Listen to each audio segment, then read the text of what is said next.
Welcome to Sense and Sustainability, your podcast channel for sustainable procurement. We hope you like what you hear. Please go to www.iso2400.org for more information, learning resources, tools, and much more. Welcome everybody, I'm Sean McCarthy from Director of Action Sustainability Community Interest Company, and I'm pleased to introduce part two of two podcasts with Alastair Coulstock from Australia. So a lot of interesting things there. If I can come back to just an example from the UK, which I think is very similar to what you've quoted in Australia and the involvement of the banks. Through the supply chain school in the UK, we're working with NatWest Bank.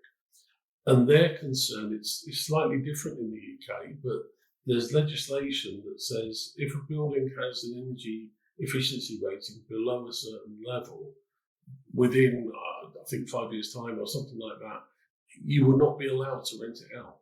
So the banks now are looking at all of the loans that are out there to, as you say, to the smaller developers primarily. And what do we do about this? Because potentially those developers then end up with a stranded asset, and the bank don't get their money back. It's a very significant. They run the spreadsheets and the calculations as banks do, and works out that there's a very significant risk out there. They're working with us now to educate those owners and the supply chains of those owners to actually upskill them to understand what they need to do to get their buildings up to the right energy efficiency level. So I think what you said in some of the examples you quoted, the role of the financial sector is very significant and becoming more significant. Yeah, definitely. And I think it's really interesting reflecting on the journey of this of mandatory disclosure and how it's come about. And as far as I'm aware, what I saw happening was Mark Carney, ex-governor of Bank of England, recognised in 2017 that climate change was a significant risk and will create volatility for the financial markets. So he set up the Task Force on Climate-Related Financial Disclosures, or TCFD. But also at the same time, bodies like ASIC over here, the regulatory bodies, also deemed that climate change was a material risk to business. And as you would know, as a director of a company, any director has a fiduciary duty to deal with any of their material risks of their business. So those two things coming together, a 4-part process, which is what TCFD is, for those who don't know, it's look, what's your governance of your organisation against climate change? What's your strategy? Carry out a risk assessment, whether it be physical and transitional. And I believe in the UK you've got dependencies and interdependencies now, as well as mandatory requirement. And then set up your metrics and targets. Fairly simple four-part process, together with the stick, essentially. Director, do you have any material risks? And that was a catalyst of actually getting the financial markets to move on this. And up until that point, it's been like pulling teeth trying to get sustainability across the line in a lot of areas that haven't been mandated by government previously. So reflecting on that, and then looking at what the TCFD essentially has been rolled into this CSRD or ASRS over here, or various forms ISSB around the world, really has been a bit of a game changer. We've had NABERS mandatory disclosure for office buildings for quite some time now. I would guess 13 maybe years, 10 to 13, something around that level. And essentially what that means is at point of sale or lease of a building or an area of a building within a commercial building in Australia, you have to disclose its energy efficiency rating under the NABERS scheme. And that drove a significant amount of change and refurbishment and uplift in energy efficiencies of some of the bigger commercial buildings, because now if you wanted to attract a decent tenant into a building, you would need to have a 4-star rating or a 5-star Green Star rating. Well, that scheme is starting to be expanded out now into hotels and retail, and it's following the NABERS path. The NABERS has done a great job in creating Some really good rating tools, very, very robust, that people can use to measure their operational energy consumption of their buildings. And so the mandatory disclosure scheme has been following that pathway.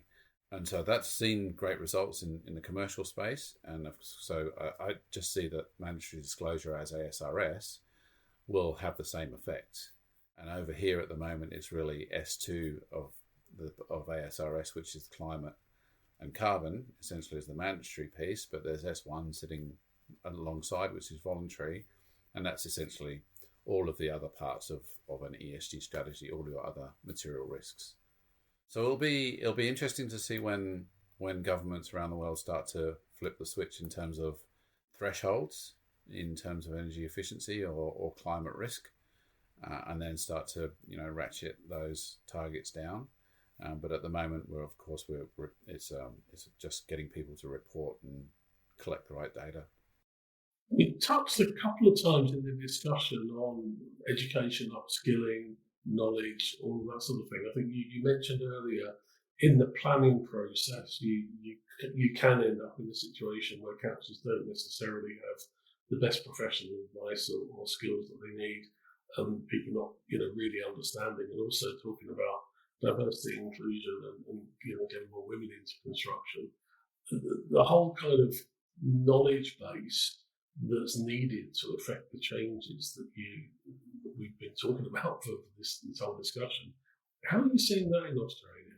Do people have access to the right training? Is there enough groundswell of knowledge out there to achieve some of the changes that we need? That's a very good question. And I think the longer I've been involved in sustainability, the wider the topic is getting. And we're seeing significant technical experts in various different areas being formed, and especially in carbon in particular. Now that we're going with life cycle analysis, EPDs, embodied carbon consultants, experts, just it's getting more and more technical. But then, as we encompass more and more material issues across the E, the S, and the G, we're getting wider and wider. So there are some great resources out there, and of course you've got your supply chain school in the UK, which is fantastic. Grid GBCA over here produces some great courses and has a good CPD program in place. So does the Infrastructure Sustainability Council, or ISC now as it's known. It's got some great sources of information. I think where we struggle is all the way through the supply chain, and businesses themselves, even if they're significantly sized tier one businesses who have great sustainability strategies in place, keeping abreast of everything and then ensuring that at each level. So again, I won't name names, but there was an organisation we worked with. We assisted for one of their flagship projects, and it was around a sustainable procurement process. So it's a gap analysis first of all, and then looked at risk assessments across trades and sub-trades for a particular construction, and then looking at opportunities and incentives down through into the supply chain. And even with this company that's got net zero 2030 targets, got a certain percentage of construction spend going to social procurement activities, trying to ensure that there's that level, that responsibility passed through from corporate to construction team to suppliers, and then down through into trades is extremely difficult. And then but the upskilling to ensure that that's in place, and then the KPIs that are involved that would help to incentivize that pass through, it just becomes really, really complex. And environmentally, from Green Star type ratings and things like that, we're relatively good, but still the pass through and the responsibility and the accountability is probably not quite there.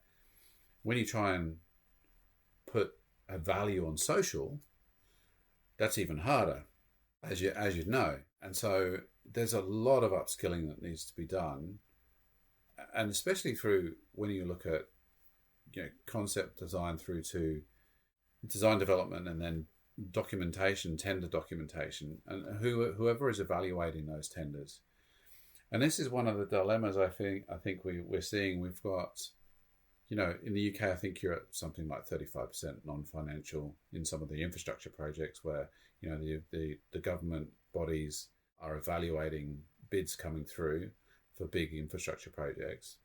35% non-financial evaluation, probably 30 here, maybe more now, not sure.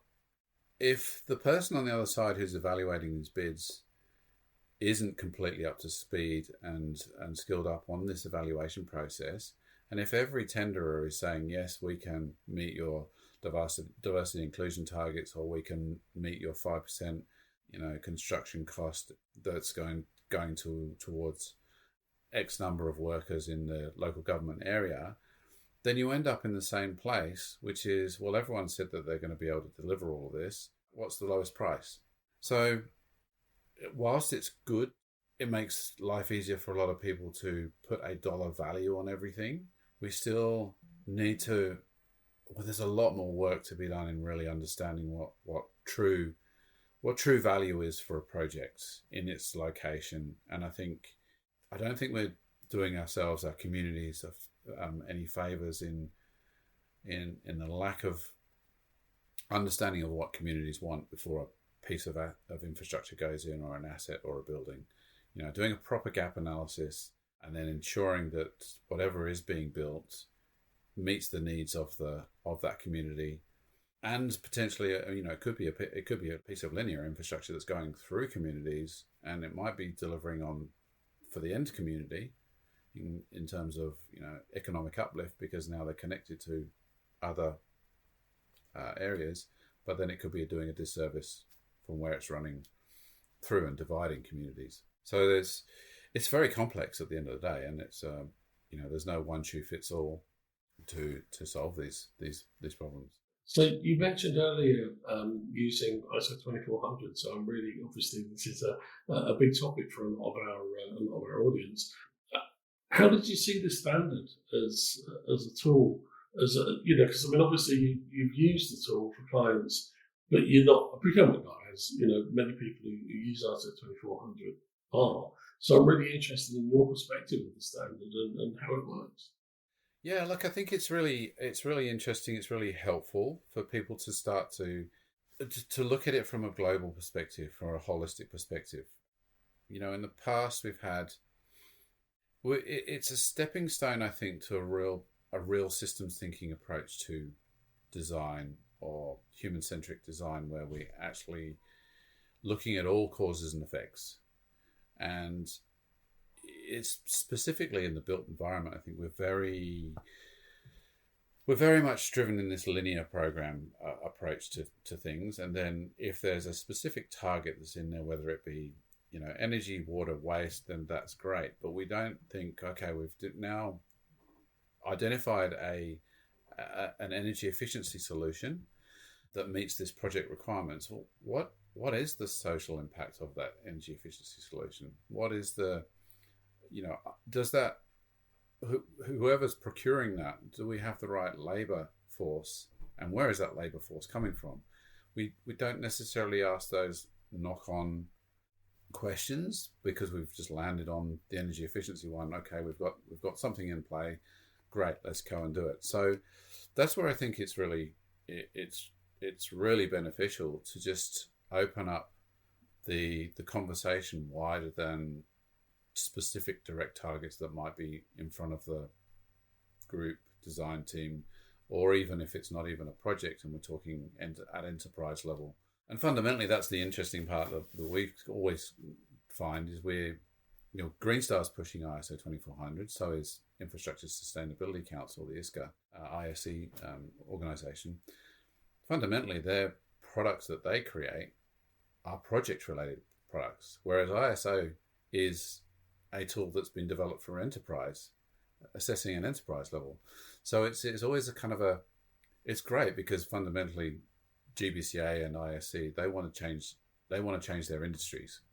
So they've worked out a way to use an enterprise level tool at project level, sneak it in, and then look back up at the enterprise itself, which is, it's great because you do need to change.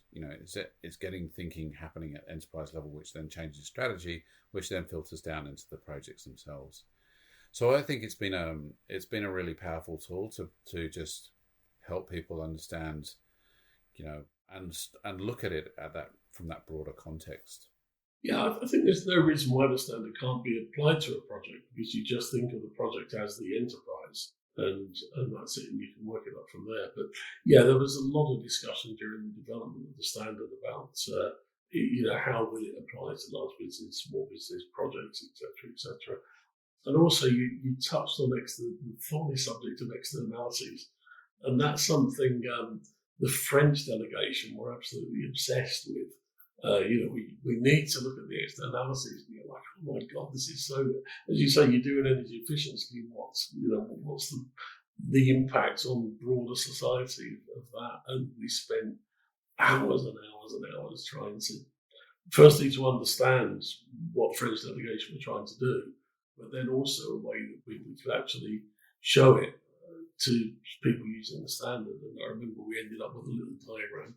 It's just one little diagram in the standard, but my God, the amount of time we spent arguing about it was unbelievable. But we got there in the end, and we started to at least open up the standard to those wider issues that, as you say, if you're starting to get into a systems thinking world, then the standard needs to be robust for that as well.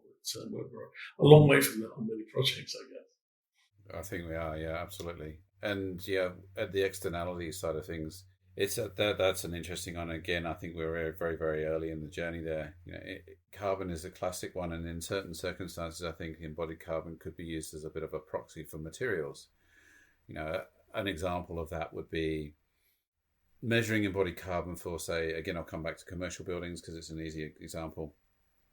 In commercial buildings, the client is after a very, very strict set of criteria, holding air temperature to 21 degrees plus or minus half a degree either side for summer, winter, 21 or 24 degrees, plus or minus half a degree. In order to get to that level across the floor plate, you need a lot of controls in that air conditioning system. So that creates a lot of materials, and a lot of embodied carbon is embedded in that.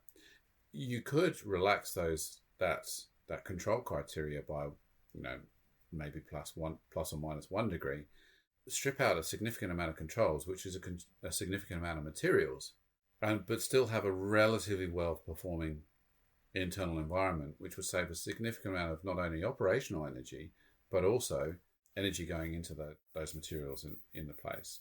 But that's just the proxy of embodied carbon in the materials. What else is all the damage of the materials themselves, and impact on environment from quarrying them from the source, or if there's any harmful byproducts that are produced through production, or even if they're recyclable at the end of their life cycle. So those accounting for externalities, carbon is one of the first ones off the ranks, and we really, if we're going to get to a proper circular economy, we're going to need to have some kind of accurate proxy or value on all of the externalities that are being produced. And I think we're a long way away from that, but there is hope. Obviously, there's big data models that are being produced. There's so much more data being collected these days, and it's so much easier to bring all that data together to start to evaluate. And with the speed of AI, it won't be long before I think we'll have some pretty robust numbers that people can rely upon. And then the next stage is then to start to build them into our products and services that we are producing, and really have a proper understanding of the value of those products versus the impact of all things considered. Yeah, you touched on materials, and we did an interview recently. In fact, we've done 2 podcasts with David Banks, who I know you know, and his whole global green tag system and the way that that's going. How are you seeing product certification? Because again, as you say, there's a lot of it. It's not just about embodied carbon. Of course, there are risks, ethical risks around things like modern slavery, and we have a modern slavery act in the UK and in Australia. How are you seeing procurement, product certification moving? It seems to be moving, definitely. I think it's still pretty expensive for companies to go through that process. There's the specific EPDs, environmental product declarations that are coming out, but then there's more and more movement towards the process EPDs, and so I think there's a long way to go. They're moving in the right direction, but they still cost a lot of money for companies to obtain with third party rigor, and so that's always going to be. And the other side of it is it's only those companies that can afford to do these EPDs that are really are getting them done, which are the larger companies, and then that it creates a bit of an imbalance or makes it a lot harder for local, smaller to medium enterprises who could have equally as good and environmentally friendly products, but just are being carved out of the market because they don't get on a preferred supplier list. So I think we've covered a wide range of things. Is there anything else you'd like to cover before we close? Well, on that topic, it would be really good to start to see how we can develop some kind of tools to be able to evaluate some of the smaller suppliers and in a way that still provides that rigor and that certainty and that third party governance for the clients and the developers who are buying some of the smaller products, but then allows the smaller companies to have a platform and still be in the race. Essentially, the majority of most countries' economic activity is made up by small to medium enterprises still, and so it's really important for them to be supported. And I believe certainly a lot of the bigger organizations that are out there have a duty and a stewardship role to play to be able to create the frameworks that assist us to get towards a more sustainable outcome, both socially and environmentally, but then pass on those tools down so that the smaller players can also achieve a measurement or a verification that meets those requirements. And of course, those larger organizations that have a full-time, FTE involved in sustainability will always have that first mover advantage anyway. So I don't see it as being an issue. It's more of a case of just, we will all grow as a whole if this information is then passed through. And ultimately that will get to the final destination, which is a completely circular world, that much faster if we all embrace and pass on these tools down. That's a really interesting point, because I think as a procurement person, this makes sense, and I've always said this. If you are simply applying evaluation criteria to your tenders, and you particularly start to throw in EPDs and things that cost money, you're shrinking the pool of suppliers that are able to supply you. And basic economics says large demand, small supply, price goes up. That's life. That's how economics works in our world.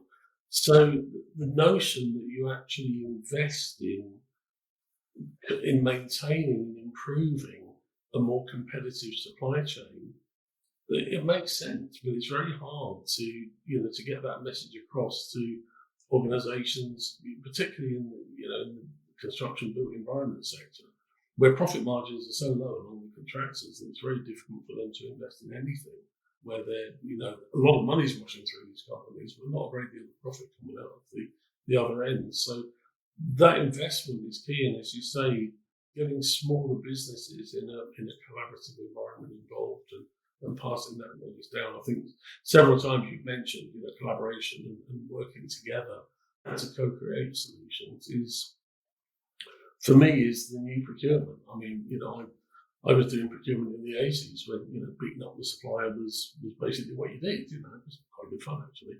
But life has moved on since then, and we don't do that anymore, because I think we know that it makes sense to really understand that multi-tiered value chain and work with them. So I think, any procurement people out there listening to that message, do take it on board, because we will end up with an uncompetitive situation if we keep just driving down a single path, as you say, it would just be the suppliers that are able to invest in things like EPDs that will win all the business.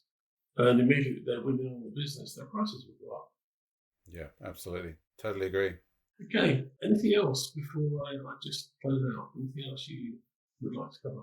Well, yeah, probably the last thing is really with mandatory reporting coming through now and certainly in place for the larger groups in Australia, and I believe it also kicked off in January this year for you guys in the UK and Europe. We're really starting to see, and it's now, the reporting is the responsibility is the CFO. So the Chief Financial Officer has to sign off on the sustainability reports 24 hours directly after the financial reports have been released. There's a couple of ways that we're seeing this, and it also, this kind of links back to the big data side of things, I think, as well, which is really important. We're seeing clients that are actually starting to back off a little bit on their targets that they've set. They're now worried about the targets that they've got out there in the market, and they put them out potentially a little bit more from an aspirational perspective.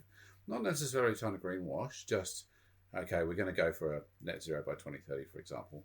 And now they're seeing and it's going, well, hang on a minute, now that we're actually starting to get into and really start to potentially understand scope 3 potential, is being really actually quite hard to not only find what the boundaries are and actually quantify, but then how to decarbonize. We're finding it really, really difficult. So perhaps we need to revise our targets and not necessarily harder, but just relax them. And so it's in some cases, it's a bit of a worry that they're now stepping away from, hard targets that we need, because we need these, we need change. And we're seeing, certainly in Australia, we're seeing some significant climate related events that can now no longer be just, it used to be the old adage that, well, it's a weather event, there's no way you can link it to climate change. Well, no, that's long gone. We can definitely link we're already almost at 1.5 degrees fundamentally. So the fact that clients are starting to not relax their targets, but walk away from the targets they've set and set softer targets in interim because they don't want to be impact washing or greenwashing is a bad thing. But it just, to me, it accentuates the necessity for us to really understand what the cost of inaction is. And again, coming to that, linking to the social value side of things, where we're starting to work up, how we start to measure and put a value on social. We need to do that for climate risk and climate change. What is the cost of inaction? And we really need some robust figures around that, so that when people are sitting there setting targets, they can say, well, okay, we'll set a 2030 target. It's going to cost us this. It's going to cost us X $1 million to put solar on, put some batteries in, create lighting upgrade efficiencies through our centres, controls, recommissioning, etc., etc. If we don't do it, that weather event, that's potentially going to knock out the grid, or the loss of trading for X number of days, or clean up afterwards because we've been flooded because of the storm surge, is going to cost us Y millions. And putting the two together on a balance sheet will drive decision making. Of course, that latter scenario is so much harder to put a value on, but that's where we need to move to. Yeah, it's about changing the way we think about risk, isn't it? And again, it's we're touching on some of these externalities, which are very hard to understand, but we need to get there. Yeah, so that's where I think the next bit of work to be done is, and also, really when we're setting targets, making sure that we have the rigor around the targets, understanding what those targets mean from a financial perspective, a practical perspective of actually implementing them, making sure that the teams in your company are able to implement them and have the resources, the know-how, and the technology, if it's buildings or construction, to be able to back up those targets. And then we'll be in a much better place, rather than just targets that people don't know how they've been derived, they weren't communicated well, and a whole company is just throws their arms up in the air because they just feel that it's impossible to achieve. Okay, Al, it's been a pleasure to catch up with you and to hear a bit about your career and some of the issues that you're tackling with today. I'm sure our audience again would love to hear it. So thanks very much and enjoy the rest of your day. Thank you. Thanks, Sean, and thanks very much for the opportunity to have a chat with you. It's been great to catch up, and look forward to any interactions in the future, and just furthering the cause essentially. Thank you for listening to our podcast on sense and sustainability. Please listen out for more episodes. For more information, learning resources, tools, and much more content on sustainable procurement, go to www.iso2400.org.